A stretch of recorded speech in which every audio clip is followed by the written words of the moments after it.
We are back with another Copart purchase. This is a Citroen Relay 2020 drop side pickup. Now this vehicle is a non-runner. Now we bought it and the description was timing belt issue. Now we do know that these vans are noted for timing belt snapping, so we bought it thinking that it will probably want the timing belt doing, the rockers, cams, water pump, general stuff. And sometimes you can get away with just putting the kits on these, the timing belt kits with the new rockers and the new cams and stuff, but on the 2 litres it generally does damage the valves or bend the valves. The 2.2s in the Peugeots you can just get away with belting them up and fitting a cam kit, and also the 2.3s in the Fiats you can get away with belting them up and putting a cam kit in. However, these 2 litres are known for bending valves, so we're not going to mess about with this. We have actually found a fully reconned engine basically from a local guy who's got a very good reputation. I will drop his company name down in the description if any of you guys need any bits or need any help with these vans. Go and give him a shout. He basically specialises in these vans, so we've got a fully rebuilt engine coming for this. Now we'll do the same as we did on the last video. We're going to cost all this up, so the purchase price of this van is £3,500. That's with the fees and everything to get it to us. So at this point this van stands at £3,500. The replacement engine is basically going to be a brand new engine, and that's going to set us back another £2,500. Then we've got all these little bits and bobs to start piling onto that bill as well. These vans seem to sell anywhere between 8 and 12 grand. This is a low mile van, 1 owner, full service history and low miles, plus it will have pretty much a brand new engine in there as well. We will do the clutch, we'll put a new clutch in it while we've got it out as well. The clutch plates aren't dear on these, so it should be a very nice and well reliable van when it's done. So we're hoping we should get somewhere near around about 10 grand for this, all being said and done. So the first thing we're going to do, we're going to strip all this front end off and start to pull this engine out, and then we can send this away because it is a replacement engine, so you've got to take your old one in and then take your replacement away. So it's a swap over basically. Basically surcharge on the engine. So we're going to rip into this now. We're going to get this front end completely ripped off. We're going to pull this engine out, and then we're going to get it off over to the engine guy and hopefully get our replacement engine in the next couple of days. So let's crack on, let's get to it. So we actually bought this a little while back, but we've not actually got around to doing anything with it. So today is its day where it actually gets a little bit of treatment. So let's have a little bit of a walk around. I'll show you some of the bits that it's going to need that we've noticed straight away. So we do have a couple of marker lights missing. We need to get a couple of those. We'll paint the wheels as well. Back end doesn't look too bad. A little bit of rust coming through on the back board, some paint starting to flake off, but we can repaint that and deal with that. Again, down there's no major damage to any of the drop sides or anything. A bit of crap in the bed that needs taking out. We will be repainting these bars as well. Trim missing there. Don't actually remember that trim being missing, do you? No, I don't, to be fair. Probably got next. I might have been taken off by somebody while it's been parked in the yard. We've got a smashed mirror glass here. There is a little bit of a scuff on the wing and a little bit of a dent in the door, so that will be addressed. We do have our own body shop, so that shouldn't be too much of an issue for us. What else we got? This mirror has been battered as well. Absolutely smashed to smithereens. Look inside. It's definitely not the cleanest in here, but it's not the worst I've ever seen. Now this van has actually only done 61,000 miles, so that's something it's got going for it. It's a 1 owner van, so that's another good thing. It's got the aircon as well, because some of these vans don't come with aircon, and it's got the sat nav built into the radio head unit as well. So a couple of good bits and bobs on it. It's also got the camera system on this, camera kit, so that's another bonus.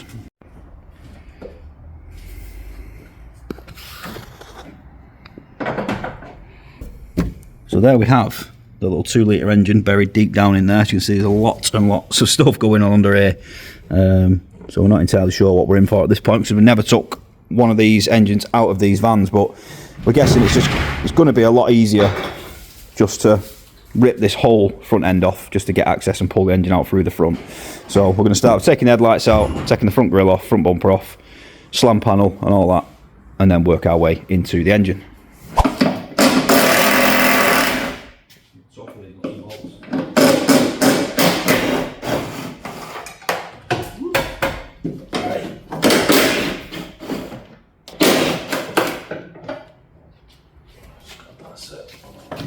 Yeah.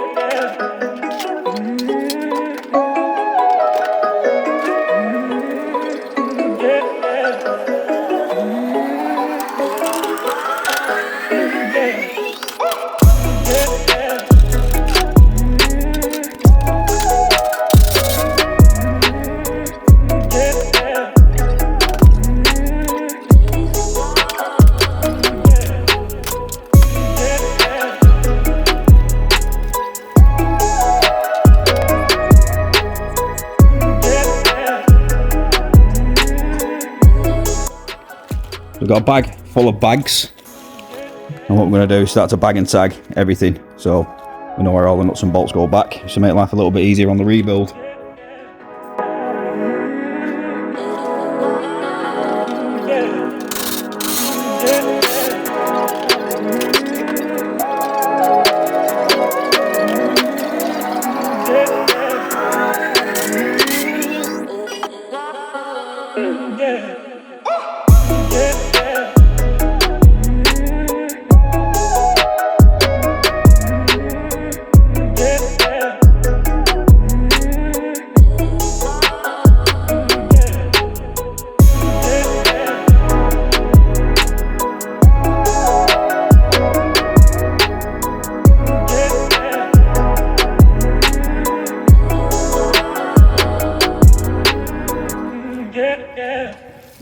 Right, so we're at the point now where we need to be looking at dropping the coolant, so we're just going to drop these little under trays off just to give us a little bit more access. These are going to be getting in the way once we get to all this sort of pipe work. That looks like it's a bit battered as well. We'll probably end up replacing that pipe. That's way corroded. We're probably putting a new one of those on. So we've just been having a look, hoping that there was a drain plug on the radiator, but it's not looking like there is.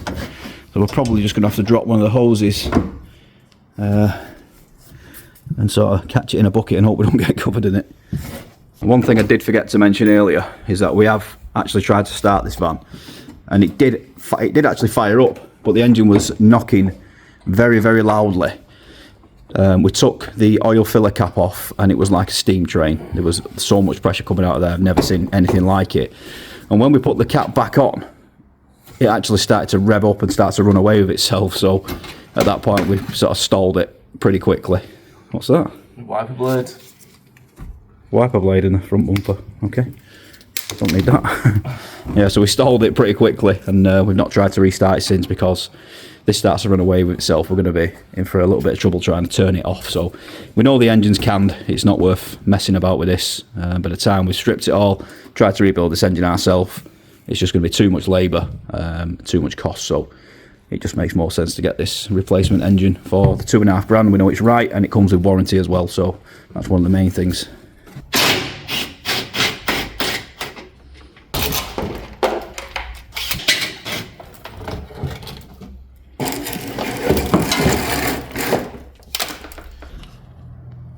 Quite a lot of oil in that intercooler. Ooh. Ooh. Oh dear. Yeah, that shouldn't be in there. No wonder it was running away with itself.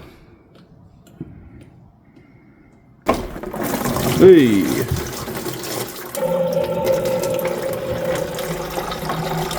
Cooler looks clean at least, doesn't it? Not too bad.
Right, so we think we've got the bulk of the stuff off now. So obviously we've stripped all the front end out, all the rad pack off, fans off. We've disconnected the intercooler pipes, coolant pipes, drained the coolant. I've disconnected the power steering pipes, which are here, and drained all that fluid into a bucket. Wiring loom is off. Scuttle panel's off. Obviously the wiper arms are off with the scuttle panel as well. I'm just weighing up here now what's left to do. So I think at this point all that is left is gear cables, engine mounts obviously, and gearbox mount. Drive shafts are going to have to come out, aren't they? Drive shafts will have to come out. Drive shafts, exhaust, and fuel pipes. I think that's about what's left to do. But we're just looking how far back that engine is sat. We're wondering how we're going to get the engine crane in here and whether we're going to have to lift. So it's going to be a little bit tricky this when we start to pull this engine out, because it is quite far back against that bulkhead and it don't leave us much room at all to get the engine crane in. So we're going to finish off now and get all these last little bits and bobs taken off, and then we're going to have to push the van backwards just into the front of the garage, or into the garage doorway, just so that it's on hard standing so we can get the engine crane in front of it and start to look at strapping this up and lifting this engine out.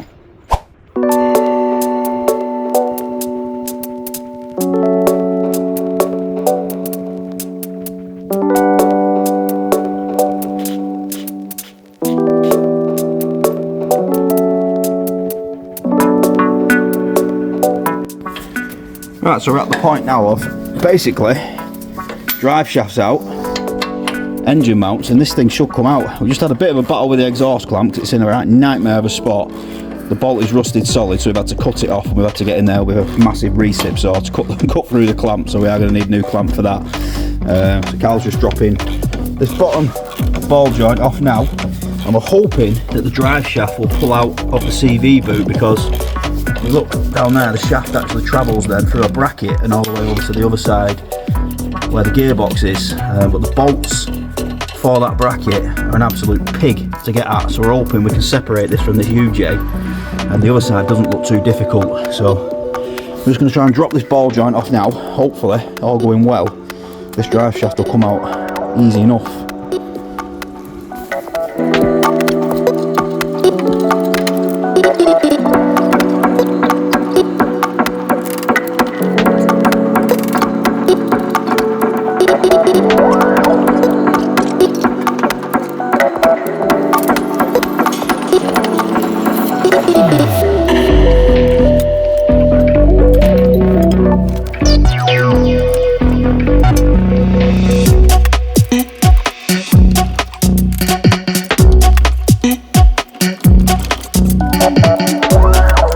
This drive shaft out, we did manage to split it from this UJ there, or CV joint even, because you can see the shaft then continues all the way down this side into the box, and there's a bracket under here and the bolts look like an absolute pig to get to because they're right up there. So we have actually managed to pull it out the CV joint. Now we can't actually take the drive shaft completely out because on the front side of that there, that nut is about 46mm or something, just having a guess, and we don't actually have a socket that big in this workshop. We do in our other workshop, but obviously we're not in our other workshop, so we just had to cable tie this drive shaft up against the wishbone for now. We've left the bottom ball joint and the track rod end loose because all this has got to come off again once the replacement engine comes. So Cal's just going to bang the wheel back on now, and then we're going to start on this side, pretty much same procedure. Drop the bottom ball joint, track rod end off, and this one should pull straight out of the box. So we're probably going to lose a bit of gear oil here and it's probably going to get messy. We have made a bit of a mess in the pit already. We are trying to catch what we can down here, but anyway, it is what it is. Make a mess, we can always tidy it up. So we're going to jump on this side, get this side stripped, and hopefully we can then lift this engine out finally. So that is everything now disconnected. Drive shafts out, wheels back on, so we now need to push this van into the doorway so it's off the pit, and then we can get the engine crane out and hopefully just undo the engine mounts, and fingers crossed we haven't missed anything and the engine just lifts straight out, but we're going to find out very, very shortly. Right.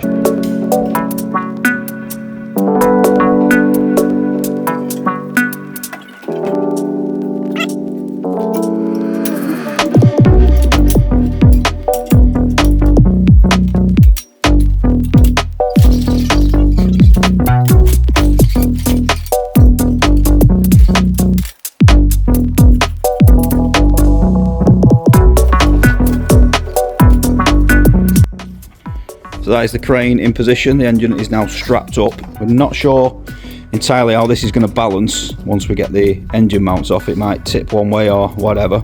We have used the lifting points on the engine, so we're hoping it's somewhat balanced, but we're just thinking with the box being on that end, it might drop. But we're just going to undo the mounts and see what happens at this point. The engine's knackered anyway, so it's the floor, I suppose.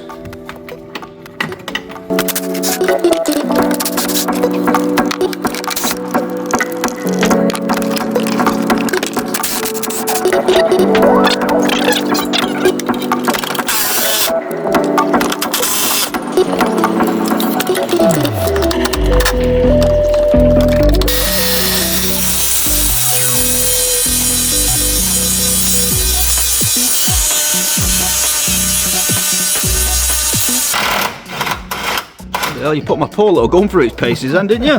Jeez! Smoking!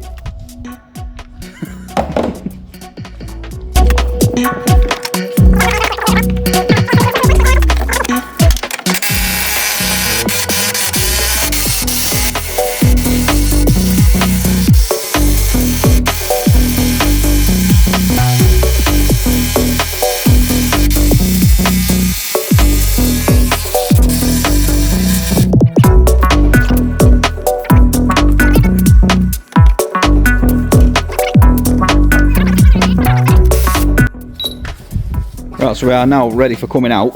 We are very, very close to the windscreen, so we're on a very fine line here. And we're just stood here looking, thinking, is that engine going to fit through this hole? And at this point we're not sure, but there's only one way to find out. Let's pull it out.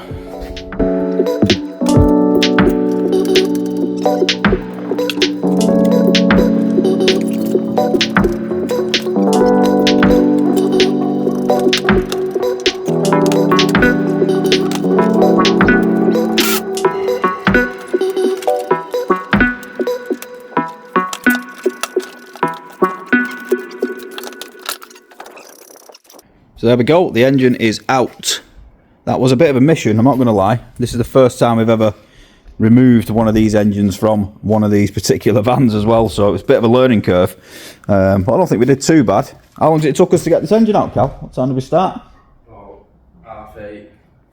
Probably about 8:30. It took us about 4 hours to get that out. It's now 12:30 in the evening or in the morning, whichever way you look at it. But yeah, it's getting late. We've got the engine out, so now obviously we can send this off to have our replacement, just be swapped for our replacement engine basically. So we'll take this down to the engine centre, pick up our new engine, hopefully do that in the next couple of days. But while we are waiting for that to happen, we can now at least start with cleaning the van out, getting it all valeted inside, wet vacuuming all the seats, and going through some of these other bits and bobs that need doing, like the mirror. And while we've got the engine out, we've just been looking at it and we think we may as well give all this a good jet washing inside here, make it all look nice for when the fresh engine goes in. All the engine bay and all the chassis legs and everything are all nice and clean to match. So yeah, not a bad evening's work that, I'd say.